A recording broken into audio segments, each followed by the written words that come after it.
Bueno, muchas gracias a la Fundación Seres por invitarme a este evento. Es para mí un placer estar aquí con vosotros. Hoy va a ser difícil igualar las canciones de Elena y hacer ese espectáculo, pero bueno, yo lo voy a intentar dentro de lo que pueda.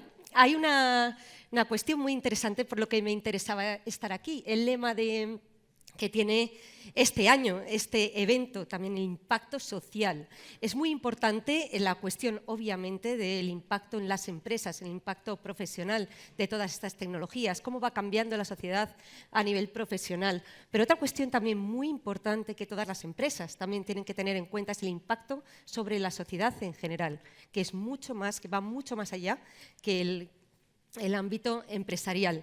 Esta cuestión es muy importante y a veces nos olvidamos de esos consumidores, de esas personas que están recibiendo actualmente el impacto de las tecnologías, del Big Data, de la inteligencia artificial y que aún no tienen mucho conocimiento sobre de qué manera les afecta, las ventajas que realmente tienen para ellos estas tecnologías y de qué manera también les puede afectar de manera negativa. Este tipo de tecnologías de inteligencia artificial tienen varias cuestiones que son las que realmente me llevó ya hace más de 15 años a empezar a investigar el impacto social y ético específicamente de la inteligencia artificial. ¿Por qué? Porque realmente preveía que había determinadas cuestiones, determinados prejuicios que le hacían ser algo diferente a otro tipo de tecnologías de gran impacto que ya hemos tenido anteriormente, como por ejemplo Internet, como por ejemplo las redes sociales o como por ejemplo pues, la telefonía móvil. Teníamos ante nosotros un tipo de tecnología que se asemejaba a determinados personajes que veíamos en las películas de ciencia ficción, pues robots que acababan con la humanidad, determinadas sistemas como por ejemplo 2001 Odisea en el espacio, en el que Hall quiere acabar con la tripulación, un tipo de cuestiones que hacía que tuviéramos que a nivel social e incluso a nivel de grandes directivos también hubiera muchos prejuicios en torno a estas tecnologías. Eso por un lado, los prejuicios que previenen de la ciencia ficción. Por el otro, las peculiaridades que tiene la inteligencia artificial que le hacen ser diferentes de otro tipo de tecnologías precedentes. Y son aquellas que asemejan a este software con algunas peculiaridades que tenemos nosotros, las personas. Una de ellas es, la principal, la toma de decisiones. Es decir, el análisis de decisiones, la toma de decisiones en base a los datos que durante nuestra vida profesional o personal vamos acumulando y a partir de ahí, una vez que aplicamos un contexto, pues tomamos esas decisiones. ¿Qué es lo que permiten hacer las máquinas, estos sistemas? Pues tomar decisiones en base a datos que nosotros le damos y sin aplicar contexto, pues bueno, parece que son capaces de tomar decisiones incluso de manera autónoma, es decir, sin tener la mano humana. Estas dos cuestiones pues, son básicas para que nuestro cerebro también, sobre todo el de la sociedad en general, sienta pues, cierta confusión y lleve a seguir con todos estos prejuicios asociados a la ciencia ficción. ¿Qué es lo que tuvimos a partir de ChatGPT? Pues ChatGPT nos introdujo a la sociedad en general en el mundo de la inteligencia artificial. Nos hizo iniciarnos en este mundo de la inteligencia artificial. La inteligencia artificial ya existía antes, obviamente, pero fue gracias a ChatGPT, a este modelo de IA generativa, por el que se democratizó su uso. Es decir, ChatGPT, igual que otro tipo de tecnologías precedentes que también se han democratizado y que todos podemos saber sobre ellas, responde a estas tres cuestiones que tenemos aquí. Es decir, es barato, cualquiera puede tener acceso a ello, es fácil de usar, realmente podemos acceder perfectamente a estos modelos gracias a nuestro lenguaje natural, que es el que usamos todos, y es útil. Que levante aquí la mano quien no haya usado ChatGPT. Y quien piense que bueno, la utilidad, yo creo, por lo menos todos mis alumnos y buena parte de las personas con las que trabajo tienen demostrada su utilidad. Más allá de otro tipo de cuestiones que vamos a hablar posteriormente en el poco tiempo que tengo, relativos a la confianza excesiva en la tecnología. Yo creo que hay una cuestión que se ha hablado aquí ya, que es cierto que lo repetiré cuando esté hablando de cuestiones relativas a la ética. el ser humano tiene que seguir siendo el centro de toda esta tecnología. Tendemos, por las cuestiones precedentes que he comentado, por esa autonomía, esa posibilidad de tomar decisiones de manera autónoma, en delegar en exceso en la máquina pues nuestra confianza. Y es uno de los grandes errores que tenemos que empezar pues, a dejar de lado y en centrar esta tecnología como un copilot, que has hablado también, como una ayudante, como una extensión de nuestro cerebro. Igual que durante la revolución industrial usamos las máquinas para aumentar, las máquinas, los tractores, otro tipo de máquinas para aumentarnos físicamente, hoy en día usamos la inteligencia artificial para aumentar nuestra capacidad intelectual. En este mundo de datos en el que vivimos no sería una opción no usar la inteligencia artificial. Es cierto, brevemente comento, que otra de las cuestiones que viene a exacerbar aún más los prejuicios que tenemos en torno a esta tecnología es que ya no solamente nos ayuda de manera objetiva en esta cuestión de aumentar en eficiencia, sino que tiene otra parte que pensábamos que sí que se nos quedaba para los seres humanos, que es la parte de la creatividad y la originalidad. Si le preguntamos a ChatGPT que haga una poesía o Dalí que haga pues, una pintura original, pues la hace. La cuestión es por qué, y es una de las cosas que lanzo aquí, la cuestión es por qué. ¿Por qué queremos poner todas estas peculiaridades en la máquina y querer que suplanten cosas que los humanos también hacemos muy bien? Pero es cierto que lo hacemos. Durante mucho tiempo, desde más allá de la antigua Grecia, es cierto que los humanos hemos buscado crear seres artificiales a nuestra imagen y semejanza. Hoy en día tenemos esa capacidad de técnica de poder conseguirlo. E igual que hay una rama de la inteligencia artificial que que trabaja para aumentar la eficiencia en base a esa gestión masiva de datos, por otro lado tenemos esa otra rama que pretende llegar a esta pues, singularidad tecnológica que auguraba Stephen Hawking, en el que pues, llegará un día en que inventaremos un ser artificial a nuestra imagen y semejanza y que sea capaz pues, de superarnos para bien o para mal.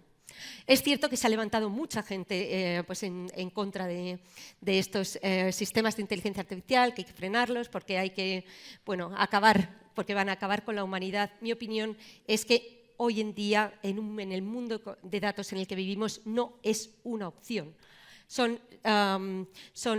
Pues las máquinas son la herramienta que hoy en día nos ayuda a aumentar en eficiencia. Son las máquinas que hoy en día nos hará llegar a tomar decisiones mucho más objetivas que lo que teníamos anteriormente.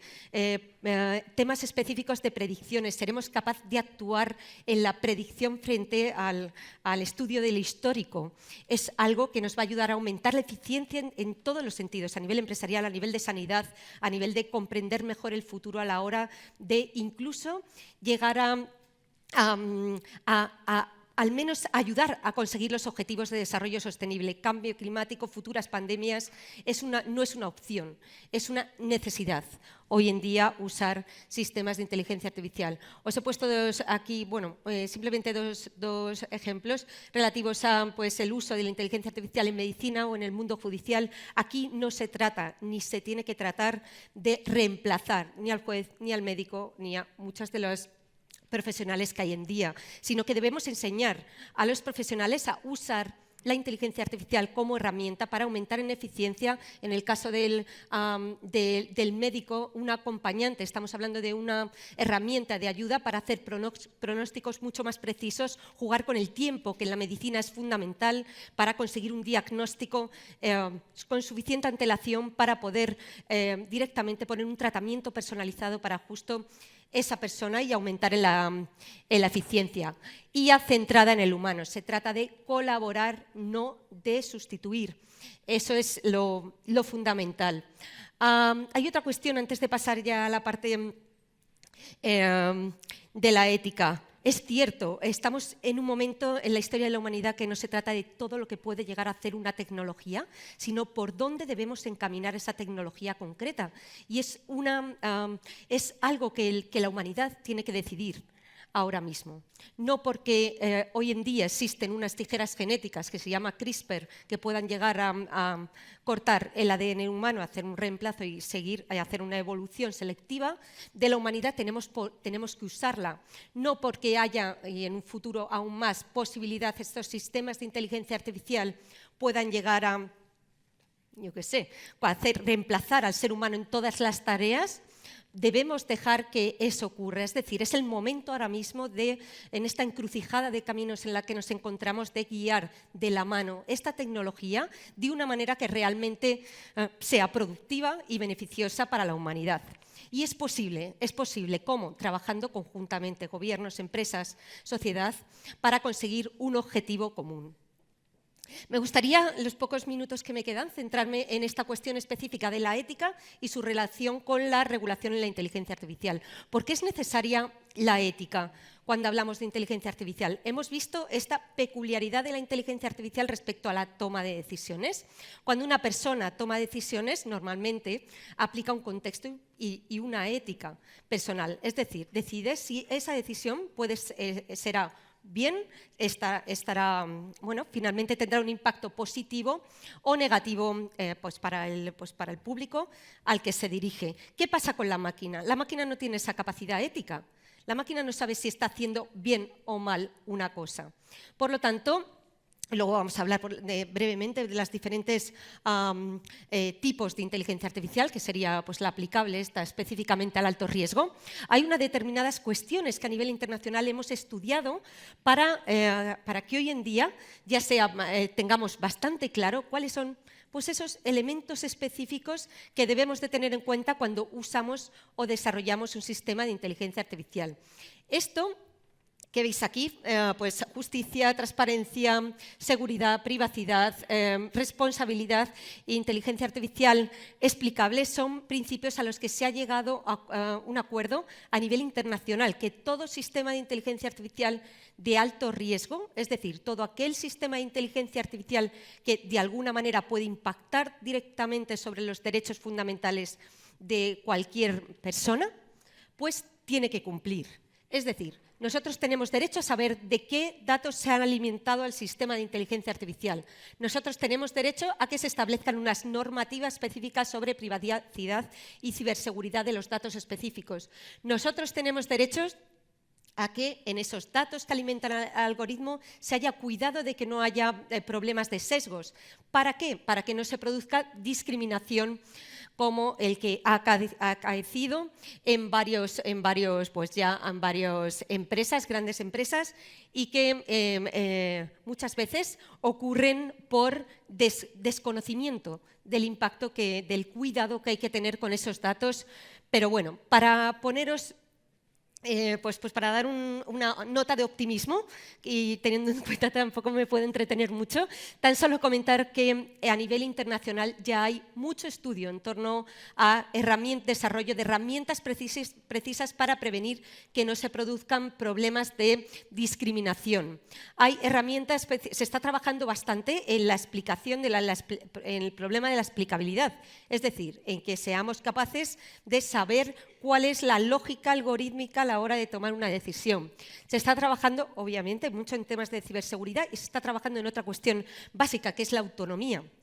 Es decir, en la comprensión que en estos sistemas de inteligencia artificial de alto riesgo, que son los que he comentado antes, no se puede dejar autonomía a esos sistemas de inteligencia artificial. Siempre tiene que haber una mano humana al final del proceso. ¿Por qué? Por una lógica, que es el sistema de inteligencia artificial no puede tener responsabilidad sobre sus acciones. Es un software, es una máquina, y al final de esos tipos de procesos que directamente pueden tener una incidencia sobre la población, sobre los empleados, sobre la población en general, tiene que haber una persona que sí que pueda asumir esa serie de responsabilidades. Un sistema no se le puede meter en la cárcel ni por ahora que pague multas, así que la responsabilidad nuevamente en el humano.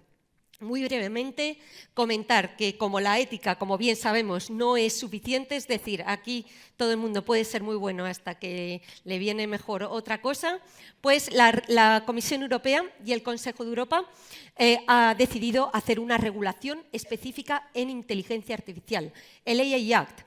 fundamentada con el propósito de conseguir una mayor eficiencia en los consumidores, aumentar la excedencia y la aceleración en inteligencia artificial en Europa, y lo ha hecho justo para eso, para aumentar la inversión en inteligencia artificial, pero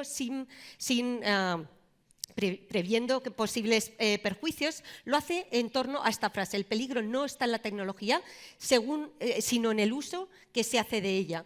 Es decir, toda la regulación en inteligencia artificial está basada en el posible peligro que pueda tener su aplicación o su desarrollo. En base a eso, ha establecido una serie de semáforos y principalmente regula los sistemas de alto riesgo, los sistemas que pueden tener incidencia sobre los derechos fundamentales o sobre la seguridad de las personas o cuestiones medioambientales. Simplemente para acabar ya con esto, en España, actualmente Odiseya, la organización que presido junto con Deloitte, estamos haciendo un contrato y en colaboración con la Secretaría de Estado de Inteligencia Artificial para probar el sandbox, para desarrollar el sandbox de regulación en inteligencia artificial, por el que todas las empresas que usen o desarrollen sistemas de alto riesgo podrán optar a entrar en este campo de pruebas y ver si son capaces de adecuarse a la regulación europea sin que ellos les suponga un perjuicio para su negocio.